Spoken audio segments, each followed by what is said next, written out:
SCP-682. SCP-682. The hard-to-kill reptile is a gigantic, petty, and extremely hostile abomination, with exposed muscles, sharp claws, and the ability to constantly change its appearance.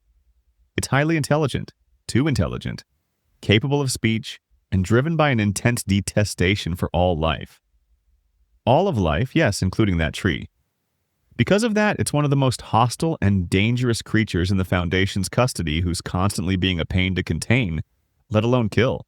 What makes this bad boy one of the strongest is how this lizard is unkillable.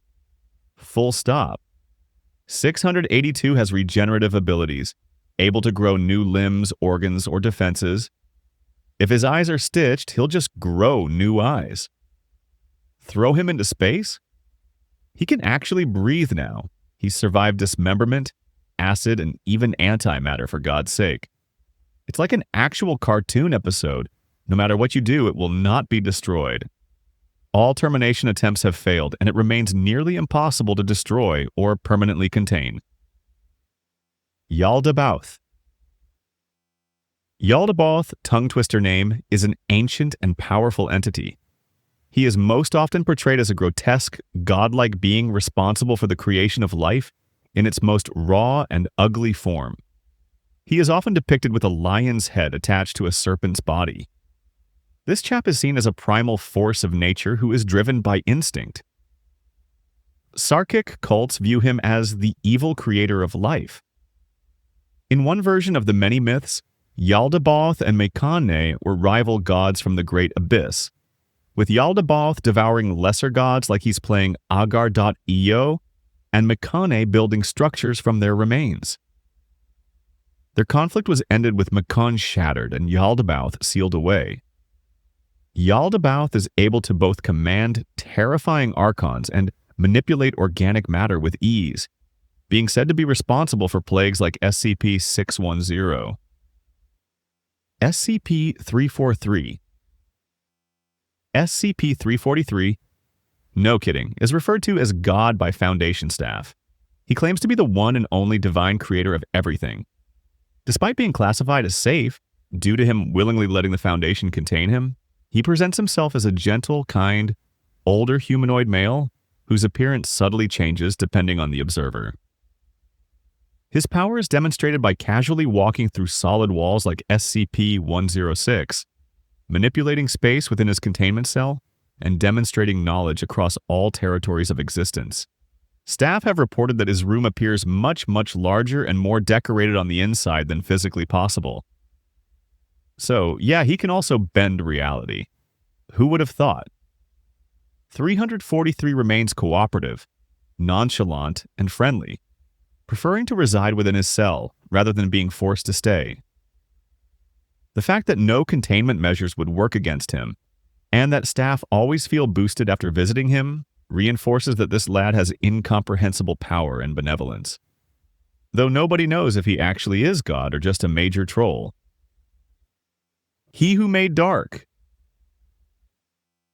He Who Made Dark is one of the oldest and most ancient boomers in the SCP mythos, a primordial god who created darkness itself. This chap is the brother and eternal enemy of He Who Made Light.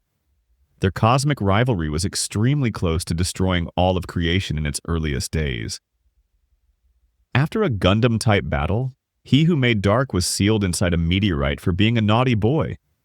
Though his living shadow still roams, taking the absolute piss, tethered to the rock and extremely dangerous in the dark. This loser who got trapped inside a rock is quite hostile and seeks the very original goal of destroying humanity and extinguishing all light, bringing eternal night to reality. And yeah, obviously his ability is being able to control all forms of darkness and shadows. Old Gods. The Old Gods are one of the most powerful and menacing groups in the SCP mythos. This group of hooligans is a bunch of divine and cosmic forces far beyond human comprehension. I love it when the strongest characters in media have powers beyond human comprehension, because then how the heck do I explain it? Their strength is shown through their ability to both create and sustain reality-bending anomalies, influence entire civilizations, and challenge the natural order itself. Most members in this secret clan are vicious and view humanity as insignificant ants. They only see humans as useful for worship or sacrifice, aiding them to maintain their presence in the physical world. The Scarlet King, for example, is part of this category, being a god of obliteration. Their origins lie in the voids of dark realms, and some even gain strength through human worship. The more the better, evolving into gods as their legend spreads. SCP-2747 SCP-2747, as below so above, is once again a powerful entity in this mythos. Unlike most anomalies, it doesn't have a physical body, being whatever the actual Feingoku narrative hazard is. An anti-story, an anafabula, whatever you want to call it. It just basically means that it exists to consume and eliminate narratives themselves. It manifests when certain storytelling elements or tropes, called anti-arimes, are present within a fictional work, instantly bricking that story and then moving on to the larger story that contains it. Just imagine it simply as a critic constantly destroying stories. This gives 2747 the terrifying ability to climb through layers of fiction, being able to even erase entire universes, including the SCP Universe itself. It has no physical form, existing purely as a pattern. Eyewitnesses describe it in abstract terms like black thorns, the number 7, or total oblivion. 2747 has committed a few diabolical licks and devoured other powerful SCPs like SCP-3125 and the Fifth World. So, yeah, kids, don't break the fourth wall, please. Brother's Death. The Brothers' Death are quite strong.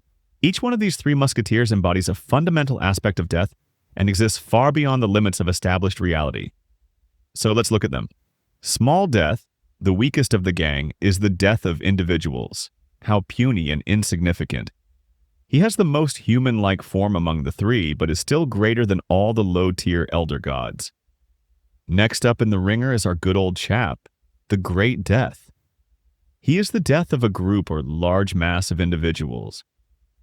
Unlike his loser younger brother, Great Death has powers beyond human understanding. Nothing new at this point. Even with all that, he's still an ant compared to his last brother, All Death.